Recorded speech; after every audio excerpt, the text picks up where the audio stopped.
everyone, welcome back to cropstop.com. In this episode I'm going to show you about the missing embossing. This is the card that we're going to be doing tonight, and what I mean by the missing embossing is I used the embossing folder for the Swiss dots from Cuttlebug. However, if you notice, I did not emboss in the center. Let me show you how easy this is. Let me get my Cuttlebug. Now what I want to do is to put my cardstock, and what I've done is I found these little frames at the craft store for like $1.19, something like that. And I picked this one because it had a nice square in the center. Along with it came this little piece that fits in the center. We're going to use it without that. But what I did was I cut my cardstock the same size as this little, it's like a balsa wood frame. They use these at a lot of vacation Bible schools and the kids decorate them and whatnot. I go ahead and I put my cardstock in my folder, and then I'm going to lay this little balsa wood frame on top. Using my Cuttlebug folder, I'm going to lay that down on my A plate. Then I'm going to bring in some shims of cardboard. These are just hunks of cardboard from packages of things that I've purchased, and just use that. Put that right on top. And normally you would use 2 B plates. In this scenario, we're only going to use 1. You may, in your particular Cuttlebug, have to add more cardstock for your shims or more of the chipwood. Each one's calibrated differently, and it will depend on your machine. I'm going to give it a hold here because it is a little tight, but not too tight. You don't want it too tight. There we go.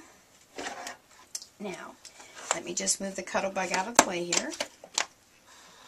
And let's see if this missing embossing worked.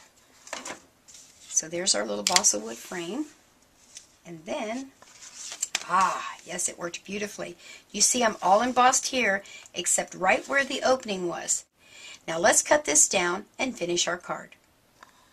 Now, to complete our card, we're going to use Momentum Tuxedo Black to stamp my flower and my little sentiment. Now, I love Momentum Black ink, but the reason I'm going to use it is because we're going to color in our flower using Copic markers. And Momentum is perfect because it dries really quick and it will not run and bleed when you're coloring with your Copics. Now the numbers I'm going to use are Y15, Y17, and Y21, and then we're just going to add a little bit of the black, which is 100. Let's stamp our image, and again I'm using my foam underneath. This is a stamp pad, it's out of foam. You just get a much better image when you do that. Let's ink this little thing up here a little bit. Now all the things that I'm using you can get from CropStop, so make sure you check that out. Figure out where I want that, give it a good push. Look at that image, isn't that great? That's just perfect to have this on there. And then we're going to just stamp a little happy hello underneath there. So that'll be right there. Okay, I think we'll go ahead and color this real quick.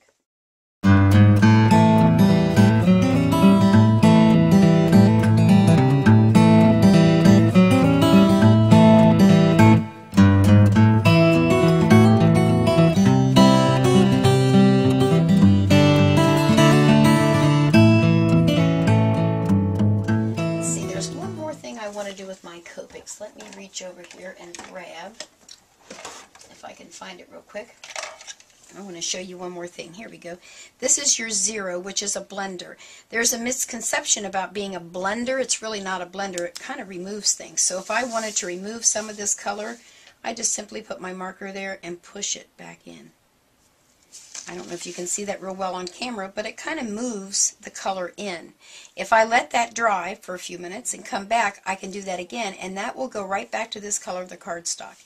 The cool thing I like to do with this is take it in the center. Let me get some of that off of there. And do little dots. Okay, here we go. Put some of these little dots in here and see if it'll shine up for us. If that doesn't work because it's so black, and I don't think it's going to on this particular one, a little bit came through. The other thing I like to do is add stickles there. So, now before I add my stickles, which will be the last thing that we do because it takes stickles a while to dry, now I'm going to go ahead and add my ribbon. And you know I have that special little trick that I like to call my trick. I think a lot of people do it actually. And I'm going to save on my ribbon, and I just tape it across the back.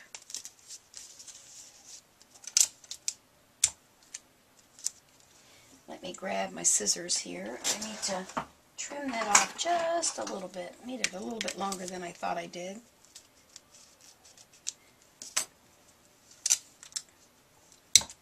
go. There's that part. So that's that. And then I take another little hunk. And actually, since I kind of think I might have stamped that a little low, we'll see what happens when I tie my ribbon. I think it might actually be okay.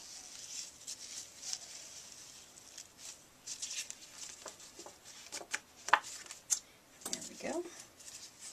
And we'll cut some of the ends off of this. Now I want to do something real fun with the button. I saw this on a blog, and I really apologize that I can't remember. I just searched the internet too much, but don't tell my husband that that's what I do in my spare time. I don't always buy everything I see, but I do get a lot of good ideas. So there's that part. But I want to show you, let me bring the card back in, how I did this button. It was really cool because she ran the twine through the button, but she tied the bow in the back, and I just thought that was such a cool idea. I wish I could remember her name, but whoever you are out there that invented that little trick, thanks. So let's see, here's my little button. And it's real quick. This is just some twine that I got in the jewelry department at our local craft store. When I went in and asked the girls if they had some twine, they didn't know what I was talking about. And then I remembered that people up here don't call it twine, they call it jute. And so that's why nobody knew what it was. But it's in the jewelry department, which I would have never looked in the jewelry department. That's where I got it. Alright, so you tie it in the back, and you just lay it down and tie a bow. And I don't know how to tell you if it's over or under. I have a lot of people in my classes ask me, do you tie your bows over or under? I don't know. I just tie a bow. So I'm not very good at teaching how to tie a bow. Alright, there we go. That went together pretty well. I might have to cut some more of that jute off of there. And then I'm going to use a pop dot. Now let's see, I have to get that out of my desk here because I forgot it. Give me just a second. I'll be right back. Okay, I went ahead and did a little zot, put my button on there, adhered it to the blue cardstock. Using the Glue Glider Pro, we're going to go ahead and stick that on the front of my card that I already have together here. Add a little bit of stickles here and there.